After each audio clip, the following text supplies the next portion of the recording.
Oh, San Diego Rocket Con. Here we are, seriously. 2023. How you like that, man. dude? Seriously, ready to blast off? Yeah. Oh, man. What a convention this is going to be.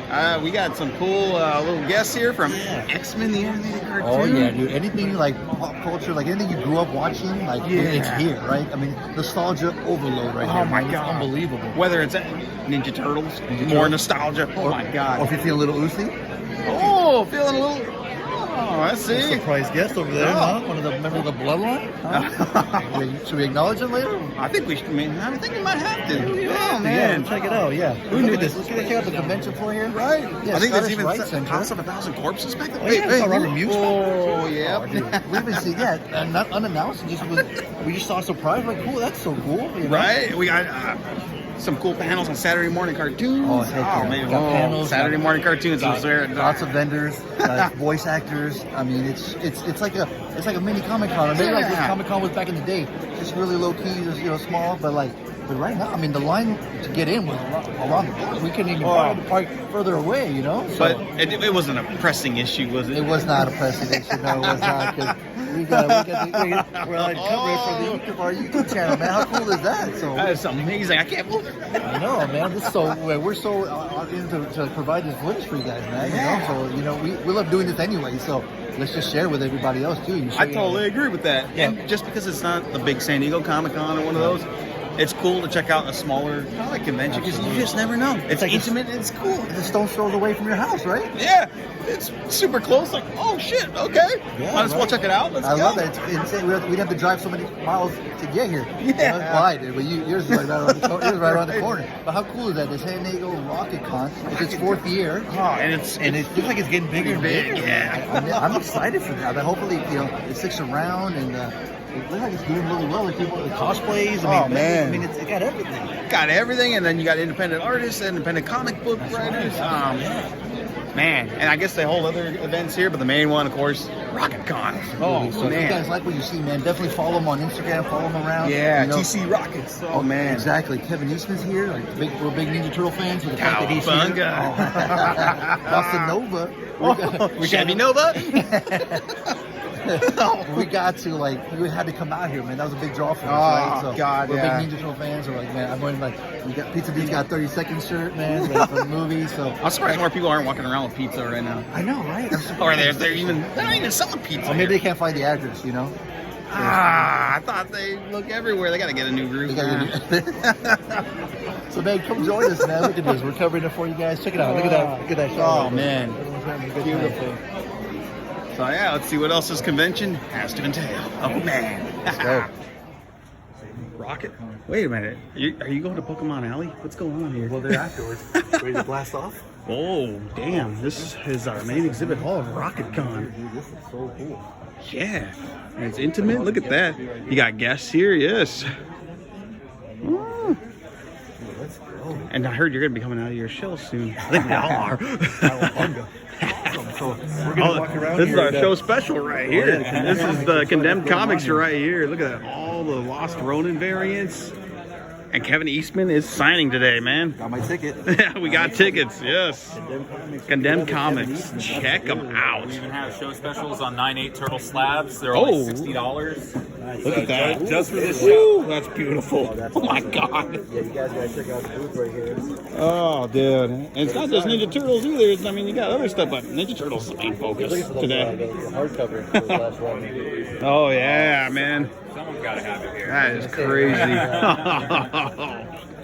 Wow. Right? You knew it downhill from there. Man, making a difference right here. So close.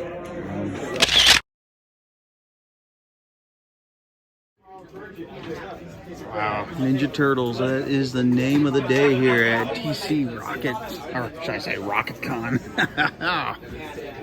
Wow. Some cool figures on display.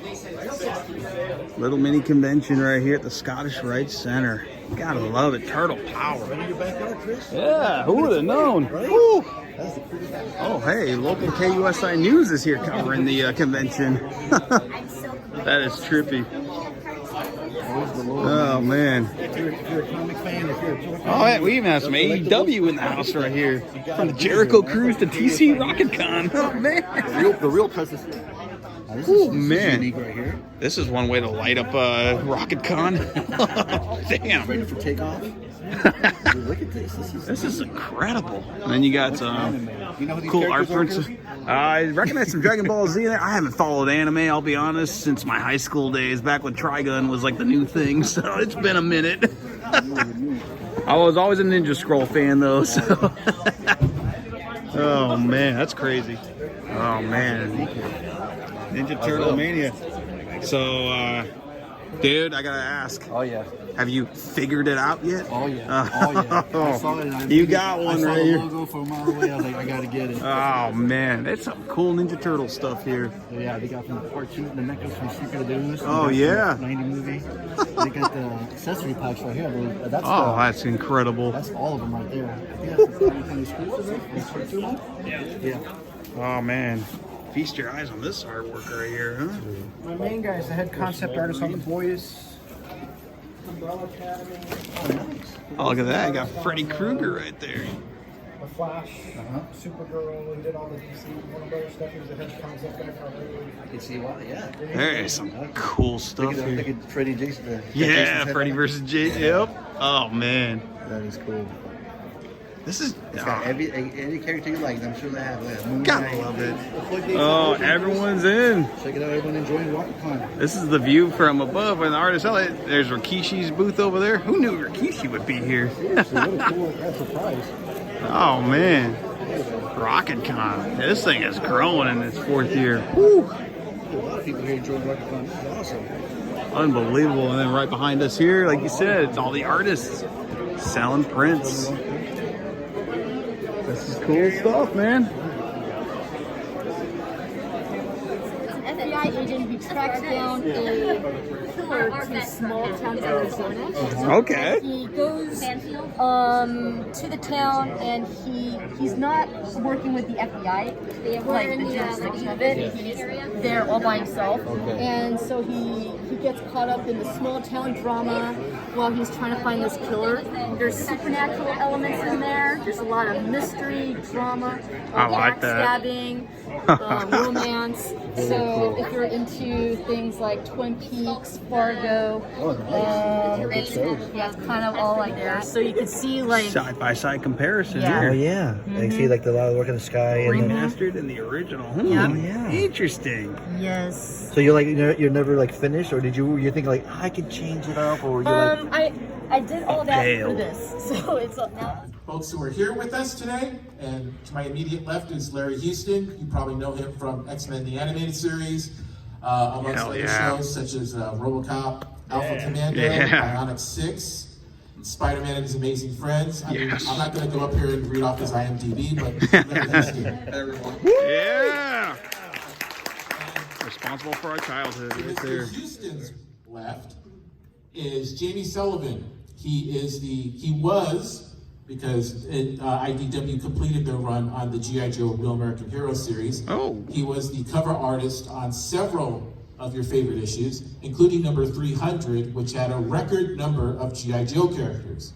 Now, the issue number says 300, but there are way more than 300 G.I. Joe Oh, characters. there's our other guest. So, Jamie Sullivan. Woo! Yeah. And our new arrival, you know him from the podcast I Hear Voices.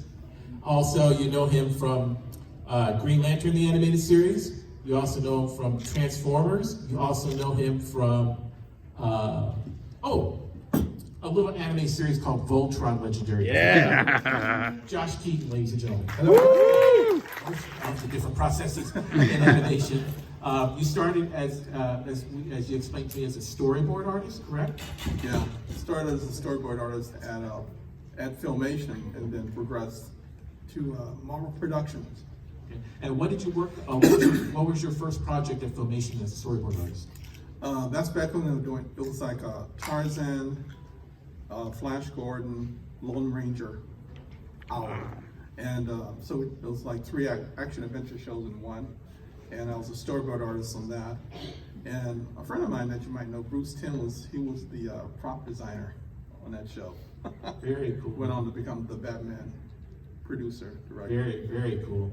And Jamie, If you could share some of the ones that you've done besides G.I. Joe. G.I. Joe, Robotech. I did bus art for Voltron, Legendary Defender. Oh, that's awesome. I worked for Disney for a long time.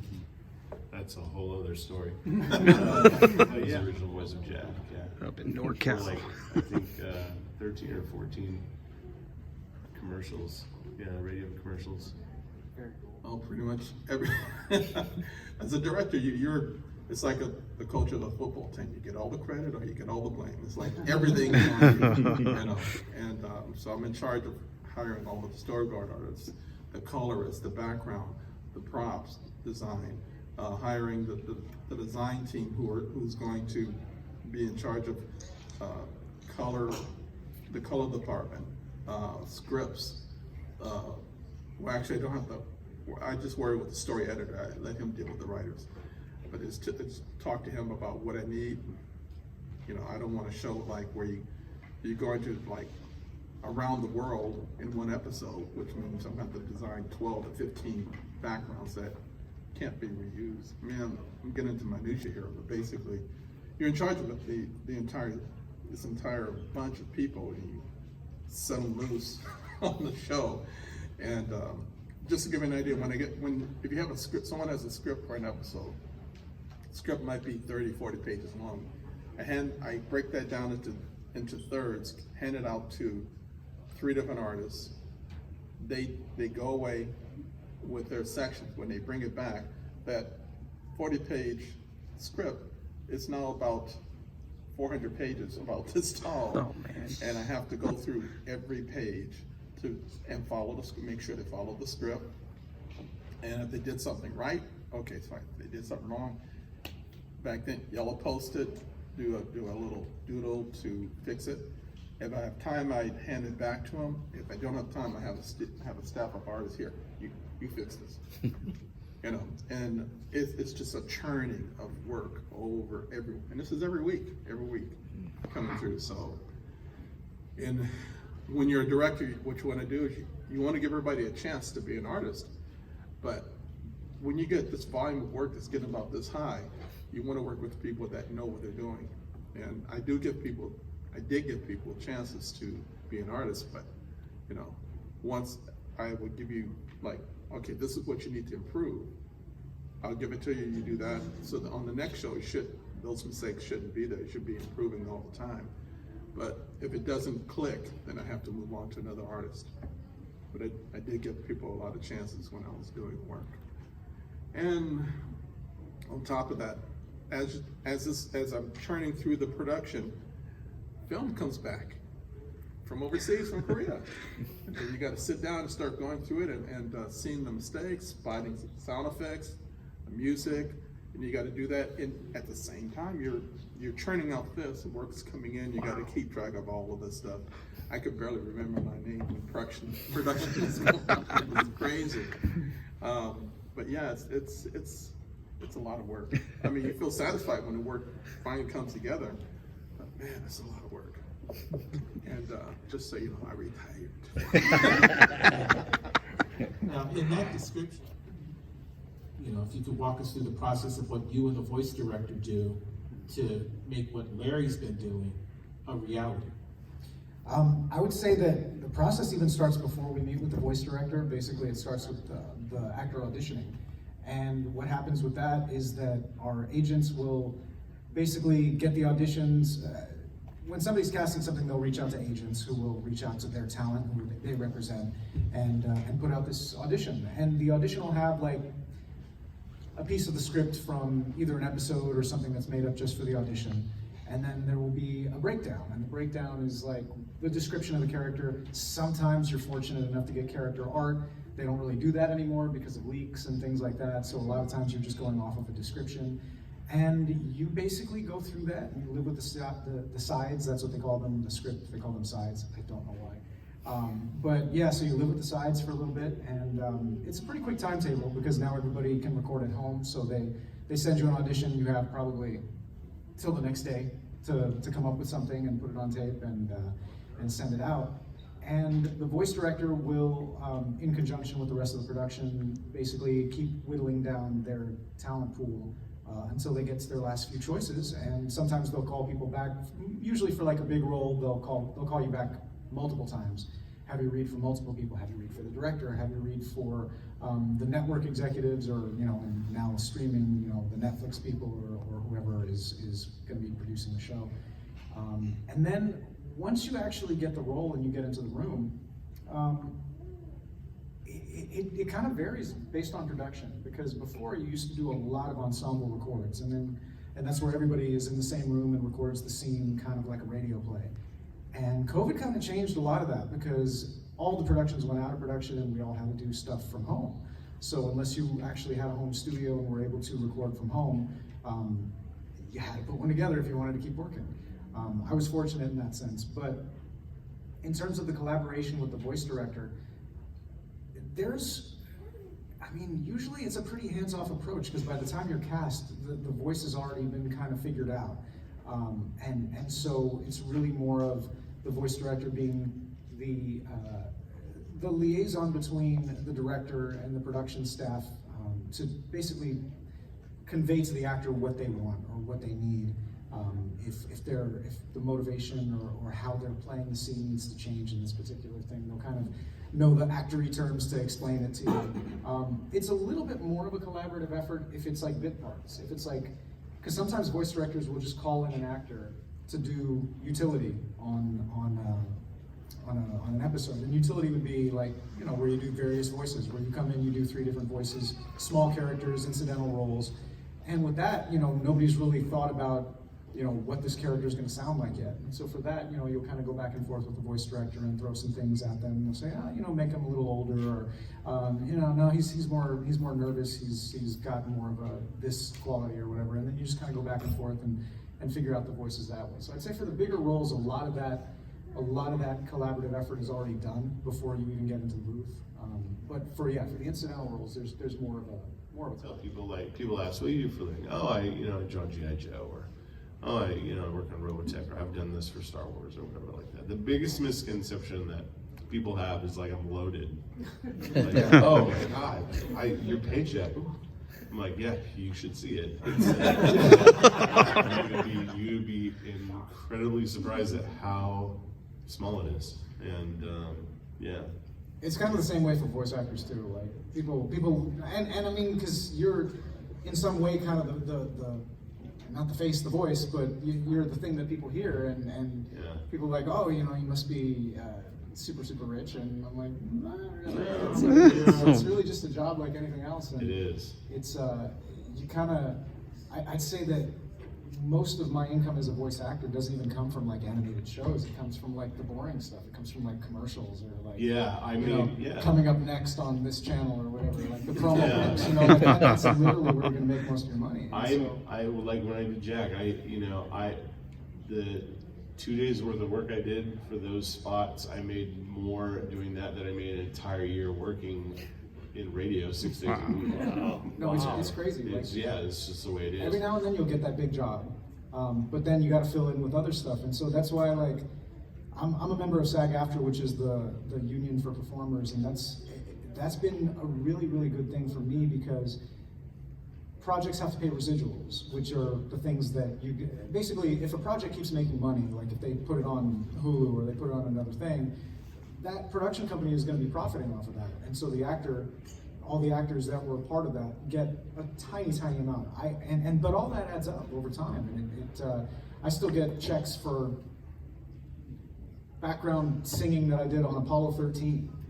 Or like, I mean, they're like maybe 25 cents, but you know, it's something. Yeah, and you know, and I'll give you an example. The comics industry too has changed a lot. You used to, I mean, if you're like a really big name in the comics industry, obviously you can negotiate for more, like somebody like Alex Ross or something.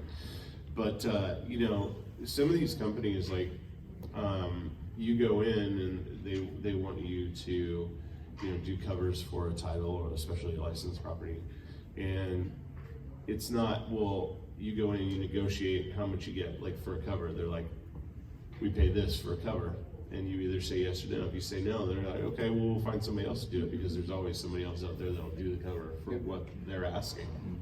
And so yeah, it can be really difficult at times. Yeah. Cutthroat. Yeah, in my business, when you're working in animation, you get paid by end of the week. You get a paycheck. That's it. There's no residuals. It's such a show. You know. But we understand. But yeah, I did get some residuals, but only because of the Directors Guild. Actually, nothing to do with animation, because a lot of the X-Men were being shown overseas, international, because the Directors Guild negotiated a deal, when they were selling DVDs and stuff overseas. I get a small part, but I get you get some good change coming by. It's been shrinking quite a bit. That's for sure. And so that was like a small fun thing to have once in a while. So yeah, does your guild cover the video games? Yes, yeah, they cover interactive now. And that's been kind of a hard-fought battle, because in the beginning, like, none of the video game companies wanted to do anything union. Right. And they basically just said, all right, well, then we'll just make them non-union. And so we actually had to go on strike for a while. And they finally came back to the table. We don't get residuals from video game, but there is a better pay structure. There are better hours now, because before, like, if you're doing a game like Call of Duty where you're literally screaming like you're dying for everything that you're saying in the game, I mean, you could ruin your voice to where you have no voice for a week, a month, whatever. So, because they would do these 4-hour sessions just screaming, and even longer sometimes. Sometimes they were 6-hour sessions. And so they limited those we call them vocally stressful sessions. They limit those to 2 hours now, and they have to give you notice that it's going to be a vocally stressful session. They're starting to do a little bit better pay structure if it's going to be, depending on like how big of a game it is. They have different pay structures for smaller games and all that. That's good. But I mean they've been making strides, but there's at this point for video games there's still no back-end profit sharing. Okay, yeah. Hopefully that will be addressed. Absolutely, it should be. That and the streaming. I don't belong to a guild. No. I can vividly remember more of the shows that I wanted to see. Okay. And for me, when I was growing up, it was the very first Johnny Quest series by Doug Wildey back in the 60s. Awesome show. And there was like a whole boatload of Hanna-Barbera cartoon shows, like there was Herculoid, Space shows. Birdman. They had all these Birdman and stuff like that. They had all these shows that I loved. And those are the ones I would wake up early in the morning, 5 days a week. You try to go to school, you don't want to wake up. Saturday morning, you wake up, you sit down and you watch the shows.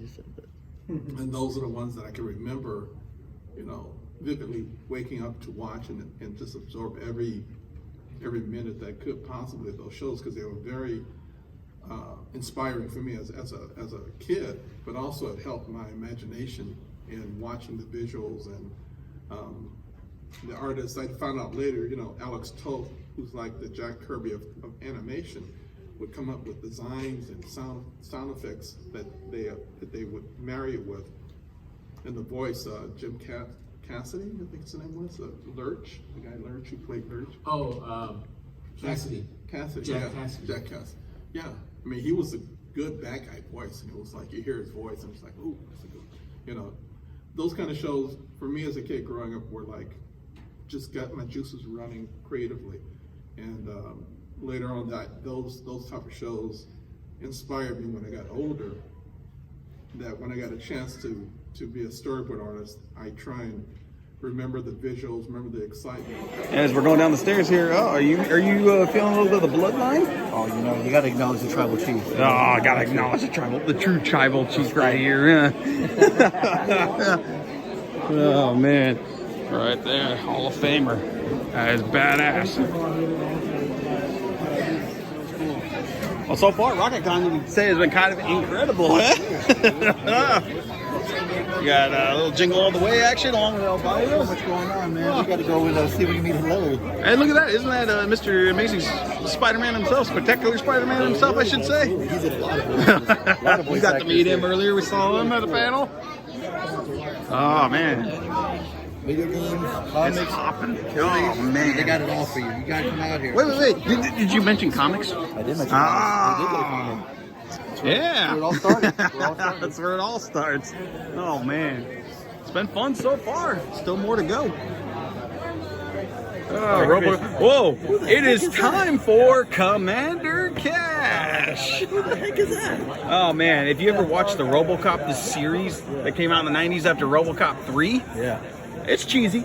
It's not the It greatest. looks like it. I mean, what's this guy doing in the RoboCop series?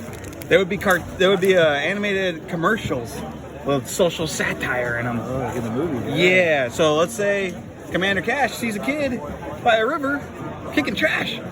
Kid, kick that piece of trash into the river, pollute, because without your pollution, anti-pollution companies would not exist. Oh, that's hilarious. Who did that the voice?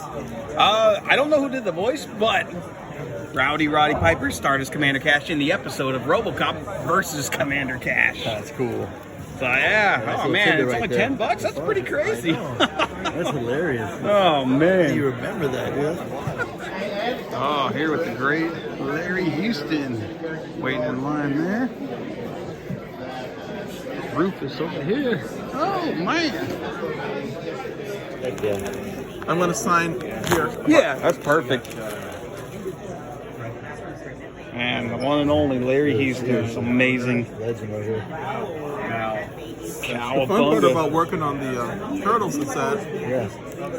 they said as long as you didn't do anything stupid or crazy, you just have fun.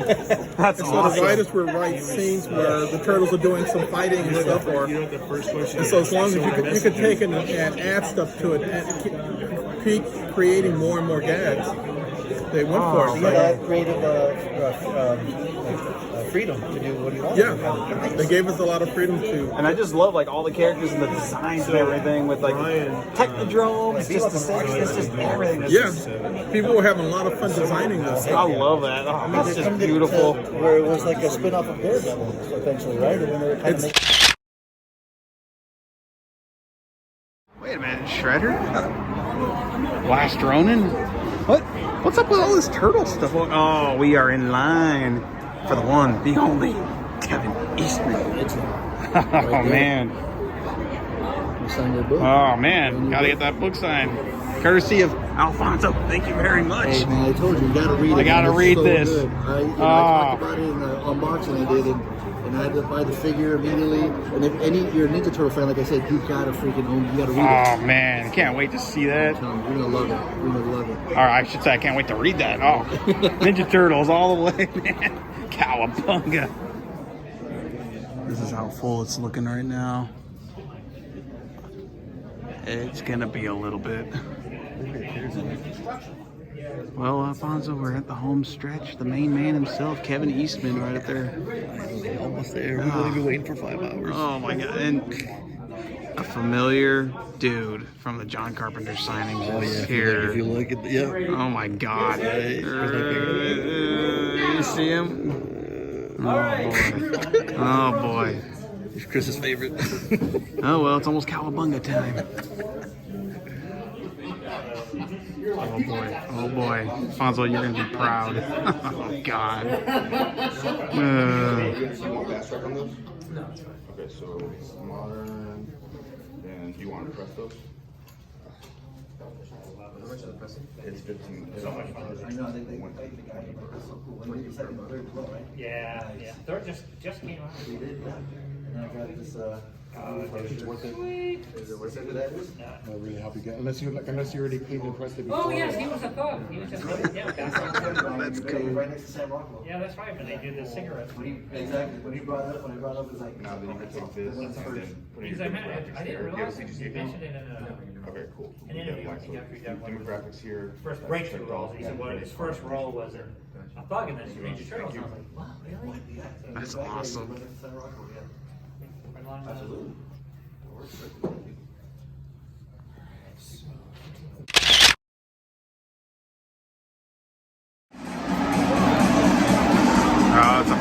house tonight, man. Woo!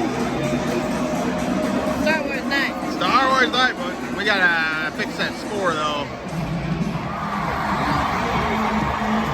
Oh, go over on Star Wars night. Let's go goals.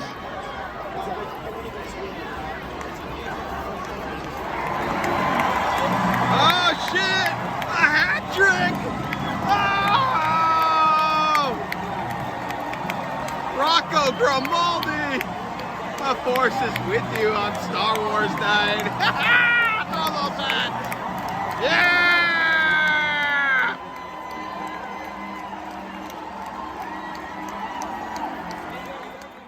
So there it was, RocketCon 2023, San Diego RocketCon. What a blast. It was so much fun hanging out with Alfonso at this small, intimate comic and entertainment convention. I'll gladly go again next year when it comes around. Hell, even if it comes around again in 2023, that'd be cool to do. I'll have to check out the TC Rockets comic shop as well, but RocketCon, be on the lookout for it. If you can't make it to Comic-Con, you've got cool, small, intimate comic conventions out here in San Diego. Namely, this one right here. Oh, man. But now, let's get to the hoardings. Along with that, let's start off with our first item up for business here. Oh, yeah, I got a new t-shirt here. Are we feeling a little oozy? As Sami Zayn famously put once on SmackDown. Oh, yeah, Rikishi, who was a surprise last-minute addition to RocketCon. I don't even think it was announced on any of the socials, but we saw him there, and I was like, oh man, I had to get that shirt. And on the sleeve right here, it's not the WWE logo. It's the Samoan Dynasty logo.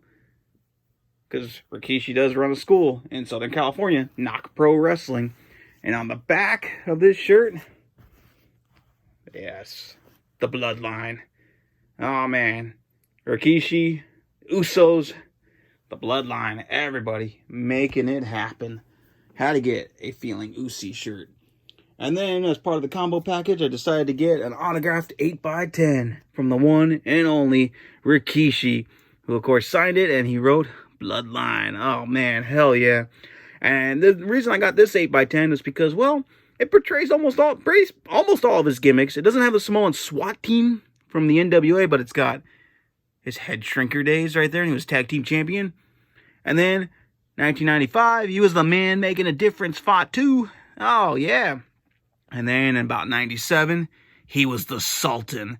And, of course, he would go on to face The Rock at WrestleMania 13 for the Intercontinental Championship. The Sultan. Oh, man. And then, of course, the main man himself, Rikishi. This was the gimmick that would put him over the top into legendary status. You were so used to Samoan big men being these big monsters. Well, Rikishi was a dancer and an entertaining babyface, to say the least. But there was also a time when he turned heel, and he was a bad man. And he did it for The Rock. He did it for the people, as he claimed to run Stone Cold Steve Austin over with the car. But then, of course, he went back to babyface.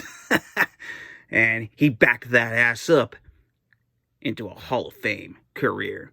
Great meeting Rikishi. Fun times.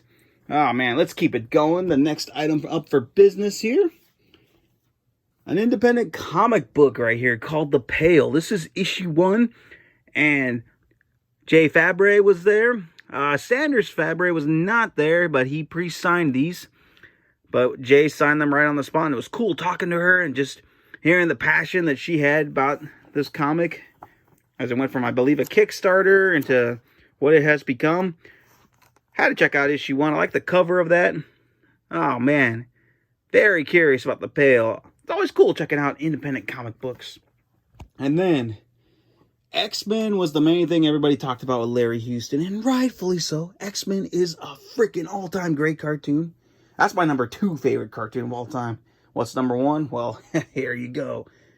Teenage Mutant Ninja Turtles. I had to get this storyboard art print right here from the storyboard artist himself, Larry Houston, who would, of course, go on to direct the X-Men cartoon in the 90s. I had to get this, man. I absolutely love Teenage Mutant Ninja Turtles. This was childhood, from video games to toys, clothes, you know, playing with my cousins, all of us pretending to be the Turtles. Ah, man. color forms, coloring books, God, you name it, costumes. I could go on and on. Basically, Teenage Mutant Ninja Turtles was life for me when I was a kid. Had to get that art print. And then last but not least, a huge thank you to Alfonso, who gave me this trade, well, I would say paperback, but this hardcover trade right here of Teenage Mutant Ninja Turtles, The Last Ronin, by Kevin Eastman and Peter Laird. And Kevin Eastman, the artist, the main man, one of the main men, I should say, who created the magic that is Teenage Mutant Ninja Turtles. He signed this hardcover. I have to read this still. I've been hearing that this is a pretty crazy little story. I don't want to look too into it and give myself some spoilers. Alfonso says this thing is insane. Everybody talks about how amazing it is. What an amazing time it was at San Diego Rocketcon. From comics, pro wrestling, and so much more. Oh man, see you for the next adventure. Cowabunga!